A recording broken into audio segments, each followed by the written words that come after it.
لا یکلف اللہ نفسا الا وسعها، اللہ نے جتنی طاقت جتنی قوت دی ہے اسی کے حساب سے کام کرنا چاہیے۔ تو ہم نے یہاں آپ لوگوں کو بھی کہا جو احتجاج ہم کر سکتے تھے وہ احتجاج کا سلسلہ بھی ہم نے کیا، مختلف ٹی وی چینلز پر ہم بولے غزہ کے حوالے سے، تو یہ کام ہم کر سکتے تھے، ہم نے کیا اور آپ کو بھی اپنے ساتھ ملایا۔ کچھ بہتر ہوئے اگرچہ آدمی اس کے براری طاقتوں نے جیسا وہ چاہتے تھے ویسا وہ کر رہے ہیں اور اسرائیل کو تسلیم کروانے کے لیے کوششیں اور کاوشیں کی جا رہی ہیں۔ آپ کہیں گے مولوی صاحب یہ کیا بات کر رہے ہیں؟ تو ہم کسی بھی چیز سے تعلق نہیں رہ سکتے۔ آپ نے دیکھا کہ ایک تحریک ہے، تحریک لبیک پاکستان کے نام سے، تو اس نے ایک مارچ کا اعلان کیا اور اس مارچ کے نتیجے میں اندھادھند فائرنگ کی گئی اور اس میں لوگ مارے بھی گئے دونوں طرف سے، یعنی اگر کوئی پولیس والا مارا گیا تو وہ بھی پاکستانی ہے اور دوسری طرف اگر کوئی تحریک لبیک کے ساتھی شہید ہوئے تو وہ بھی مسلمان ہے، پاکستانی ہے۔ تو بنیادی طور پر انسانی جانوں کا ضیاع یہ کسی بھی طور پر درست نہیں۔ ہم نے گزشتہ جو میں یہ آیت آپ کے سامنے رکھی تھی کہ من قتل نفسا بغیر نفس او فساد فی الارض فکأنما قتل الناس جميعا، جس نے ایک انسان کو بغیر کسی وجہ کے قتل کیا اس نے پوری انسانیت کو قتل کیا۔ تو یہ قتل و قتال کسی بھی طور پر درست نہیں ہے۔ اور اس کے ساتھ ساتھ ہم تو کہتے ہیں جو کافر رہتے ہیں نا ہمارے ملک میں، یہ کرسچن یہاں آباد ہے، ہندو آباد ہے، یہ سارے کے سارے ذمہ ہیں اور ذمہ کافر کی جان لینا یہ بھی جرم ہے۔ جیسے مسلمان کو قتل کرنا جرم ہے ویسے ایک مسلم ریاست میں ذمہ کافر کو بھی نہیں مارنا چاہیے۔ انسانی جان کی بڑی قدر و قیمت ہے۔ تو جو کچھ مرید کے میں ہوا ہم اس کی شدید الفاظ میں مذمت کرتے، ہمیں اس سے سروکار نہیں کہ وہ نکلنے کا وقت تھا یا نہیں تھا۔ ریاست ماں ہوتی ہے اور ماں کئی طریقے اختیار کر سکتی ہے، یہ جب یہ کسی بھی طور پر اس کی ہم حمایت نہیں کر سکتے۔ پرزور الفاظ میں نہ صرف یہ کہ میں مذمت کرتا ہوں بلکہ یہ باور کرانا چاہتے ہیں، حکومت وقت کو بتانا چاہتے ہیں کہ آپ نے جو کچھ کیا اس کا خمیازہ آپ کو آئندہ آنے والے عام انتخابات میں بھگتنا پڑے گا، اور پہلے بھی آپ بھگت چکے۔ اور یہ کون سا طریقہ ہے کہ احتجاج تحریک لبیک کا ہو؟ پی ٹی آئی کے زمانے میں عمران خان وزیر اعظم ہو تو وہ جائز ہے، اور اس وقت آپ کہتے ہیں کہ تحریک لبیک والوں پر کیوں گولی چلائی، اور اب آپ کے زمانے میں یہ احتجاج ہوا اور آپ نے سیدھا لوگوں کو مارا ہے، لوگوں کے اوپر آپ نے گاڑیاں چلائی ہیں۔ تو یہ کیا طریقہ ہے؟ اس طریقے کو ہم کسی بھی طور پر قبول کر سکتے نہیں۔ کیا آپ قبول کر سکتے؟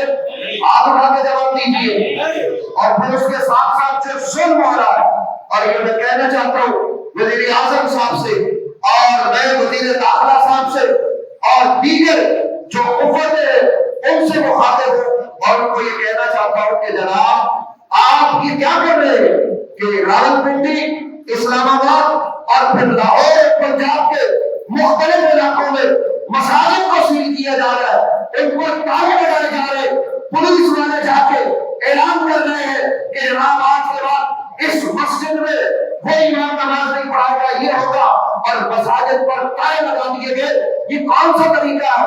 آپ مدارس کو سیل کر رہے ہیں، اس کی ہم کسی بھی طور پر حمایت نہیں کر سکتے۔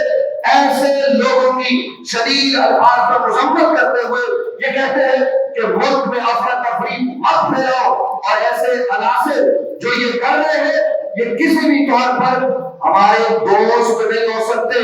ہم چاہتے ہیں کہ ہمارا ملکی نظام آگے بڑھے اور اس طریقے سے بڑھے کہ جناب جہاں ریاست اپنا کام کرے اور ریاست کے مابین ادارے اپنا کام کرے، ہمارے آئین پاکستان میں قرارداد مقاصد موجود ہے کہ اس ملک میں کوئی بھی قانون قرآن اور سنت سے متصادم نہیں بن سکتا۔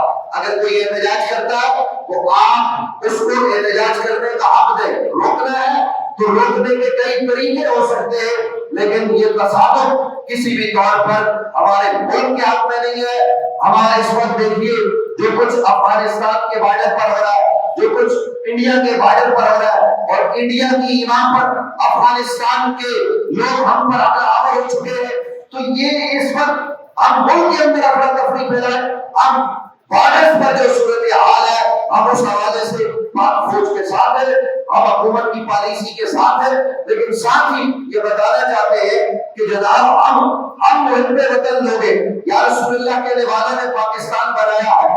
آج کیپیٹل کے جو حالات ہیں وہ دیکھیے، اگر پیر صاحب مانگی شریف، پیر صاحب زکوری شریف، خان عبد القیوم خان اور یہ لوگ کھڑے نہ ہوتے تو شاید کہ پیچھے پاکستان کا یہ حصہ نہ ہوتا، وہ شمالی مشرقی سرحدی صوبہ وہ پاکستان کا حصہ بنا ہے تو اس میں بیگانہ اور ظلم کا کردار ہے، اور یہ پاکستان بنا ہے تو پاکستان بنایا ہے لا الہ الا اللہ محمد رسول اللہ پڑھنے والوں اور یا رسول اللہ کہنے والوں نے، یہ انہوں نے بنایا ہے۔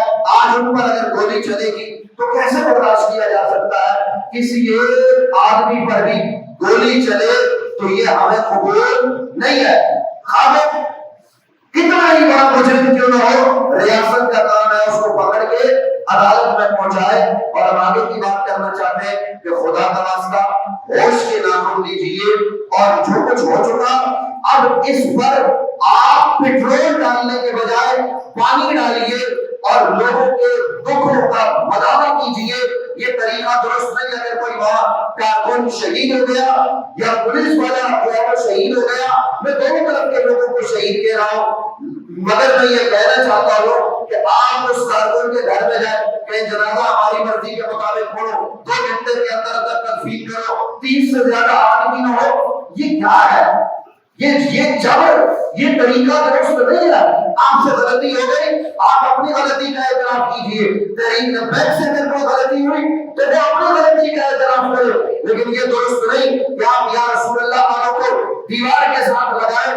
یا رسول اللہ والے پاکستان بنانے والے ہیں، اب تک ہم پرامن ہیں اور پرامن رہ کر ہم یہ اپیل کر رہے ہیں، ہم یہ کہہ رہے ہیں کہ خدا کا واسطہ آپ حکمران ہیں، اور حکمرانوں کا کام تڑیاں لگانا نہیں ہوتا، ریاست ماں ہوتی ہے، اور ماں کے اگر 5 بچے ہو اور 5 بچوں میں سے 2 بچے نافرمان بھی ہو جائے تو ماں کو قتل نہیں کرتی، ان کو ڈانٹ پکڑ کے سمجھاتی ہے، اور پھر آپ گولیاں چلائیں تو یہ درست نہیں ہے۔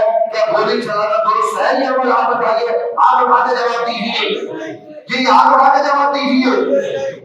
میں وہ آدمی نہیں ہوں کہ جو حالات کل بھی، میں کبھی کسی زمانے میں بھی تحریک لبیک جب سے بنی ہے میں اس کا کارکن نہیں رہا، میں نے کبھی جو ہے وہ ان کی تحریک کو جواب نہیں کیا، نہ میں ان کی تحریک کے ساتھ جو ہے وہ شامل ہوا، لیکن میں یہ عرض کرنا چاہتا ہوں کہ ہم بھی انسان ہیں، ہم بھی پاکستان میں بستے ہیں، ہم بھی اتنے ہی پاکستانی ہیں جتنا پاکستانی شہباز شریف ہے، ہم بھی اتنے پاکستانی ہیں جتنا پاکستانی آصف علی زرداری ہے، ہم بھی اتنے ہی پاکستانی ہیں جتنا کوئی اور پاکستانی ہے۔ جیسے وہ شہری ہے ویسے ہم پاکستان کے شہری ہیں، اور شہری ہونے کے ناطے ہم کہتے ہیں کہ شہریوں کو ان کے حقوق دو۔ آپ گولی میں چلاتے ہو لیکن شہریوں کو ان کے حقوق نہیں ملتے، نہ یہاں پانی ہے، نہ یہاں سڑکیں ہیں، نہ جناب یہاں پہ آپ کے ملک میں بنیادی انسانی حقوق دیے جاتے، لیکن دوسری طرف آپ ہر طرح کا جبر کرتے۔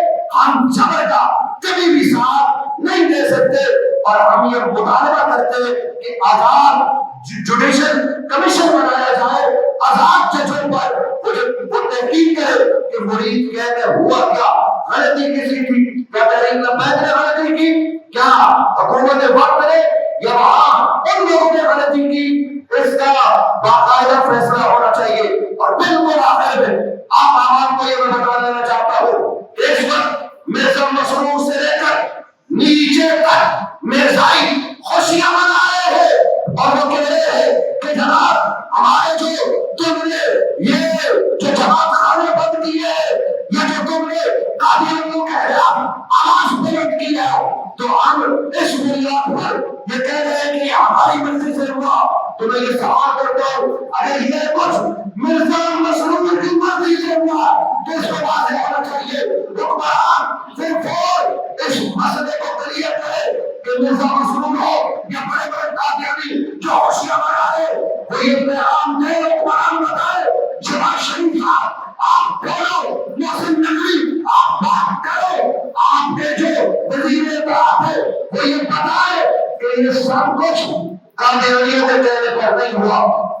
اور یہ میں بتانا چاہتا ہوں کہ قادیانیوں تم ہوشی نہ بناؤ، تمہارے خلاف یہ تحریک لبیک 2016 میں بنی، تحریک لبیک کی وجہ سے عقیدہ ختم نبوت زندہ رہی ہے، عقیدہ ختم نبوت ہر مسلمان کی وجہ سے زندہ ہے، اور مسلمان سب کچھ برداشت کر سکتا ہے۔ اپنے نبی کے عقیدہ ختم نبوت پر کوئی حادثہ ہے ہم برداشت نہیں کر سکتے۔ کیا آپ برداشت کر سکتے ہو؟ اور یہ بتاؤ کون کون نبی کی عزت و ناموس اور عقیدہ ختم نبوت کے تحفظ کے لیے اپنی جان دینے کو تیار ہے؟ آپ جواب دو یار، یہ کون سا طریقہ ہے کہ وہ قادیانی لندن میں بیٹھ کر، یورپ میں بیٹھ کر، پاکستان میں بیٹھ کر اور قادیانی بے شرم لوگ وہ خوشیاں منائے؟ ہم یہ بتانا چاہتے ہیں کہ عقیدہ ختم نبوت کا تحفظ ہر حال میں کیا جائے گا۔ 1900 میں پاکستان روڈا حضرت سیدنا پیر مہر عیسیٰ رضی اللہ تعالیٰ عنہ نے یہ کام کیا اور ان کے پیروکار صبح قیامت تک یہ کام کرتے رہیں گے۔ مسلمان گناہگار ہو سکتا ہے، وہ بڑا بدکار ہو سکتا ہے، لیکن وہ عقیدہ ختم نبوت کا بدکار نہیں ہو سکتا۔ آپ رہتے جاؤ ایسے یہ کون سا طریقہ ہوا کہ جناب سمجھے کہ یہ عقیدہ ختم نبوت کے تحفظ یہ لبیک کی وجہ سے ہے؟ جب لبیک بنی ہوئی نہ تھی، جب ہم تھے بھی نہیں، ہم میں سے کوئی نہیں تھا، تو 1900 میں پیر مہر علی شاہ کھڑے ہوئے اور پیر مہر علی شاہ رحمۃ اللہ تعالیٰ نے مرزا قادیانی کو کہا تھا آجا، اس نے کہا ہم جو ہے وہ اپائچے کو ان کو ٹھیک کریں گے۔ آپ نے فرمایا باتیں کر کر آج اگر لاہور میں مردے زندہ کرنا پڑے تو نبی کا یہ کہتا میں ایک موقع کو زندہ کرے گا۔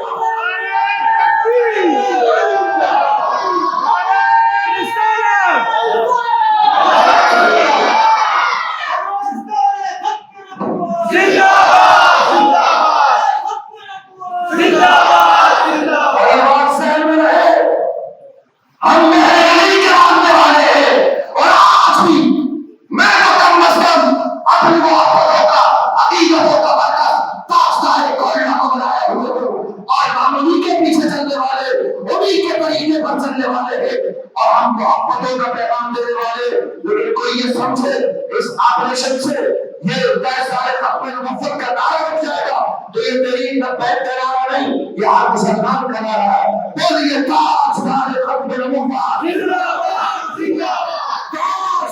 ختم نبوت۔ ہم یہ بتانا چاہتے ہیں یا رسول اللہ یہ کسی تحریک کسی تنظیم کا نعرہ نہیں ہے، یہ مسلمانوں کا نعرہ ہے۔ کل وہ وزیر بھی کہہ رہے تھے نا محسن نقوی صاحب بھی رات کو پریس کانفرنس میں ہمارا نعرہ بھی لبیک یا رسول اللہ ہے، ہونا چاہیے، لیکن اب یہ بتانا چاہتے ہیں ہمارا نعرہ لبیک یا رسول اللہ ہے اور یہ مسلمانوں کا نعرہ ہے۔ کس کا نعرہ ہے؟ لبیک لبیک لبیک یا رسول اللہ، بولے ہاتھ اٹھا کے بولیے لبیک لبیک لبیک یا رسول اللہ۔ اور یہ بتانا چاہتے ہیں ہم سخت ترین حالات میں بھی غصے میں بھی ہم ملک کو نقصان پہنچانے والے نہیں ہیں، ہم اپنی املاک کو جلانے والے نہیں ہیں۔ یہ پاکستان ہم نے بنایا ہے، اس کی قدر ہمیں ہے۔ اس آدمی کو جو پاکستان کا دشمن ہے اس کو قدر نہیں ہے، ہمیں پاکستان کی قدر ہے۔ پاکستان ہم نے بنایا ہے، ہمارے بزرگوں نے 10 لاکھ لوگوں کی قربانی دے کر یہ وطن حاصل کیا ہے، اس لیے پاکستان کو کوئی نقصان پہنچائے ہم برداشت کر سکتے نہیں۔ لیکن ہم خدا کا واسطہ دے کر اس وقت جو مسئلے اقتدار پر متمکن لوگ ہیں ان سے کہنا چاہتے ہیں کہ خدا کا ہوش کیجیے، بڑے بڑے مسئلے ہوتے مذاکرات کے ٹیبل پر حل ہوتے ہیں، آپ مذاکرات کرتے، آپ بٹھاتے، آپ بات چیت کرتے، تشدد دونوں طرف سے کسی مسئلے کا حل نہیں ہے. یہی ہمارا پیغام ہے.